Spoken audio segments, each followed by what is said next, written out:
I've been to this exhibition in the L'Orangerie Musée de l'Orangerie in Paris, especially for the exhibition called American Art Through Depression, or something like American Art in 1930s.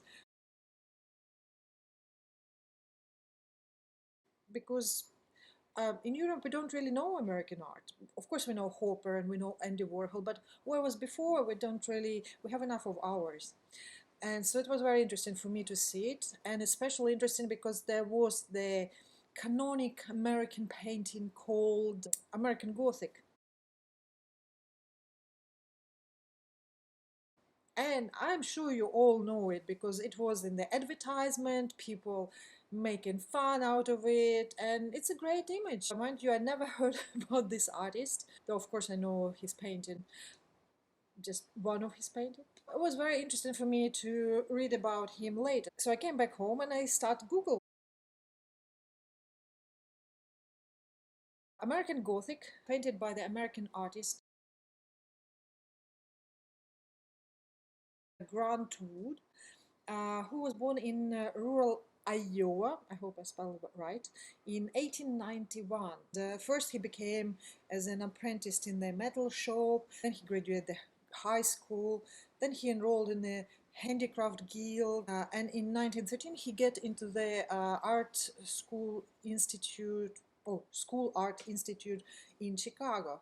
Grant Wood in total was a man of so-called man of Renaissance, because he almost did every possible media, even not really connected to the fine arts, so like silversmith, or he did a stained glass window. So he tried everything. His young age, he traveled to Europe. He was very impressed by the Impressionists and Post-Impressionists, but the most probably who influenced him was a Flemish painter from 15th century called Van Dyck. I don't know, Van Dyck. We call it Van Eyck. I think English people call it Van Dyck. Anyway, you also know this painting. It's a classical painter who invented the oil paint.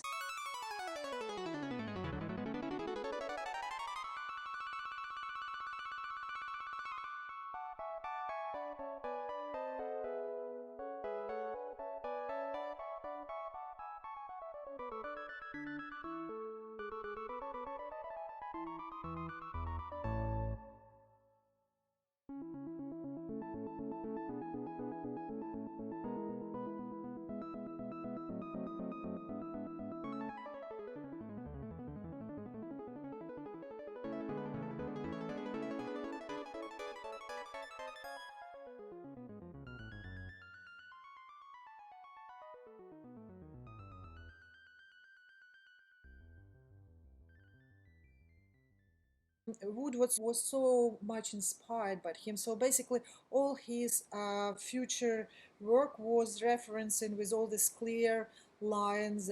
I would describe Wood's work, because as I saw it uh, on the exhibition, is quality of the old master. Yeah, Wood is a new old master, and his painting is the, I'd say, canonic.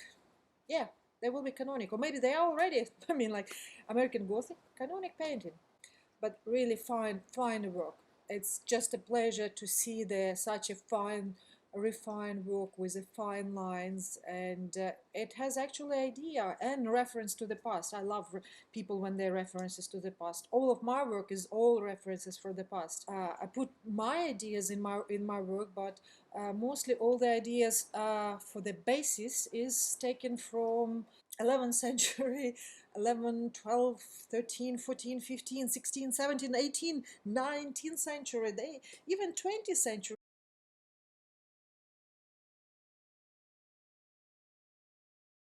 As far as I remember, the American Gothic was painted in 1930. He worked on this painted inspired, maybe ARNOLFINI, the painting or by the Van Eyck.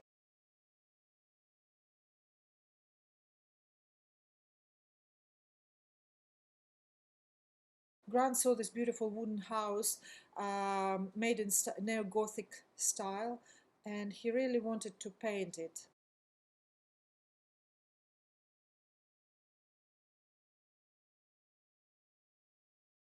Uh, he wanted to paint it as a portrait with the people he imagined would live in this cottage.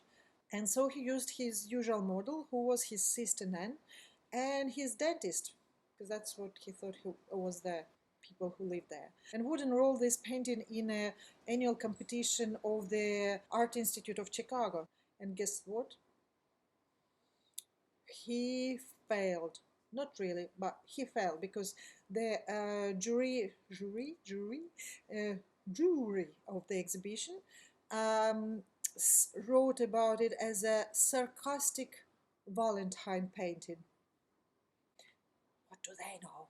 And but still, he received a bronze medal for this painting, and only because of the patron of the institute who really liked the painting. He said, "Well, he has to have it. I like it." Yes, patrons. We like patrons. It's only people who really appreciate artists. Why I decided to tell you about this artist. And we don't really know the history behind American Gothic.